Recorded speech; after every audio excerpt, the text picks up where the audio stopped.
पंचतंत्र की कहानी। शिकार का ऐलान। सालों पहले एक घने से जंगल में कुछ जानवर रहा करते थे। उनमें से एक शेर था और उसकी सेवा में हरदम लोमड़ी, भेड़िया, चीता और चील रहते थे। लोमड़ी को शेर ने अपनी सेक्रेटरी, चीता को अपना अंगरक्षक और भेड़िए को अपना गृहमंत्री बना रखा था। इनके अलावा चीता दूर दूर की सारी खबरें लाकर शेर को देता था, यानी वो खबरी का काम करता था। इन चारों को भले ही शेर ने अच्छे अच्छे पद दे रखे थे, लेकिन दूसरे जानवर इन्हें चापलूस मंडली कहते थे। सबको पता था कि चारों कोई काम करें चाहे न करें, लेकिन शेर की चापलूसी खूब अच्छे से करते हैं। रोजाना चारों जानवर शेर की बड़ाई में कुछ शब्द कह देते थे, जिससे वो खुश हो जाता था। इन सब के चलते जैसे ही शेर शिकार करता था, तो अपना पेट भरने तक खाने के बाद वो अपने चारों खास पद में बैठे जानवरों को बाकी का हिस्सा दे देता था। इसी तरह लोमड़ी, भेड़िया, चीता और चील की जिंदगी बड़े ही आराम से कट रही थी। एक दिन खबरी चील ने अपने चापलूस दोस्तों को आकर बताया कि काफी देर से सड़क के पास में ही एक ऊंट बैठा हुआ है। भेड़िया ने सुनते ही पूछा कि क्या वो अपने काफिले वालों से बिछड़ गया है। चीते ने इस सवाल को सुनते ही कहा कि चाहे जो भी हो, हम उसका शिकार करवा देते हैं शेर से। उसके बाद कई दिनों तक आराम से उसे खाएंगे। इस बात को सहमति देते हुए लोमड़ी ने कहा कि ठीक है, मैं जाकर राजा से यह बात करती हूँ। इतना कहकर सीधे लोमड़ी शेर के पास पहुँची और बड़े ही प्यार से बोली, महाराज, हमारा दूत खबर लेकर आया है कि एक ऊंट हमारे इलाके में आकर सड़क के किनारे में बैठा हुआ है। मुझे किसी ने बताया था कि मनुष्य जिन जानवरों को पालते हैं उनका स्वाद काफी अच्छा होता है, एकदम राजाओं के खाने के लायक। अगर आप कहें तो मैं यह ऐलान करवा दूं कि वह ऊंट आपका शिकार है। लोमड़ी की अच्छी बातों में आकर शेर ने कहा, ठीक है।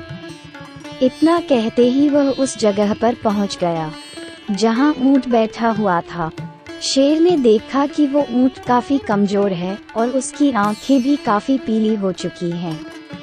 उसकी ऐसी हालत शेर से देखी नहीं गई। उसने ऊंट ने पूछा कि दोस्त, तुम्हारी ऐसी हालत कैसे हो गई?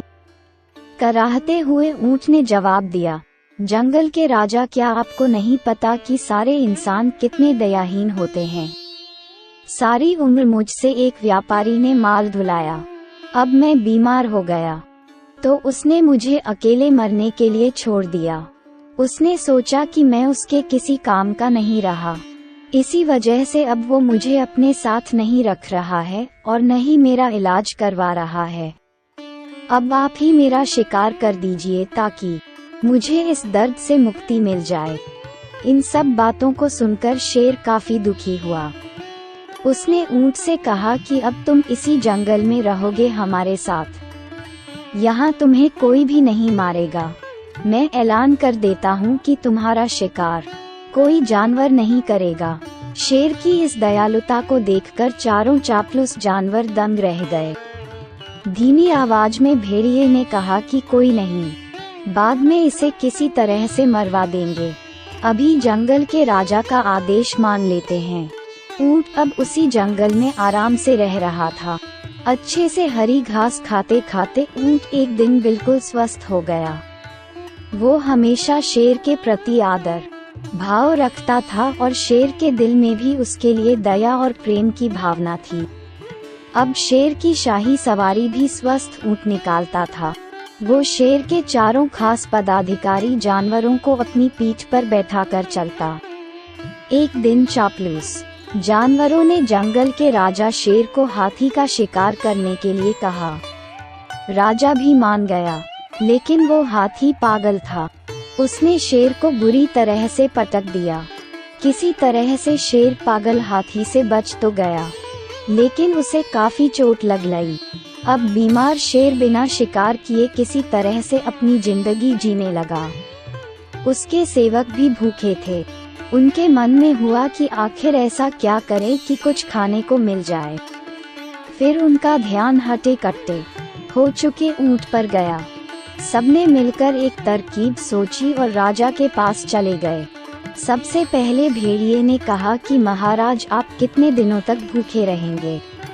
मेरा शिकार करके मुझे खा लीजिए, आपकी भूख मर जाएगी। फिर चील कहने लगी कि राजा साहब, भेड़िए का मांस खाने लायक नहीं होता है, आप मुझे खा लीजिए। चील को पीछे धकेलते हुए लोमड़ी बोली, तुम्हारा मांस इनके दांतों में ही लगकर रह जाएगा, आप इसे छोड़िए, मुझे खा लीजिए।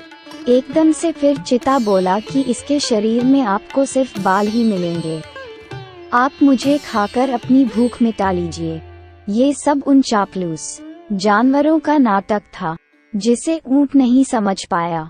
उसने भी एकदम से कहा कि महाराज, मेरी जिंदगी तो आपकी ही दी हुई है, आप इस तरह से भूखे क्यों रहेंगे? आप मुझे मारकर खा लीजिए। चारों चापलूस जानवरों को इसी बात का इंतजार था। उन्होंने एकदम कहा कि ठीक है महाराज, आप ऊंट को ही खा लीजिए। अब तो ये खुद ही कह रहा है कि मुझे खा लो, और इसके शरीर में मांस भी काफी ज्यादा है। अगर आपकी तबीयत ठीक नहीं लग रही है तो इसका शिकार हम कर देते हैं। इतना कहते ही चीते और भेड़िए ने मिलकर एक साथ ऊंट पर हमला कर दिया। कुछ ही देर में ऊंट की मौत हो गई।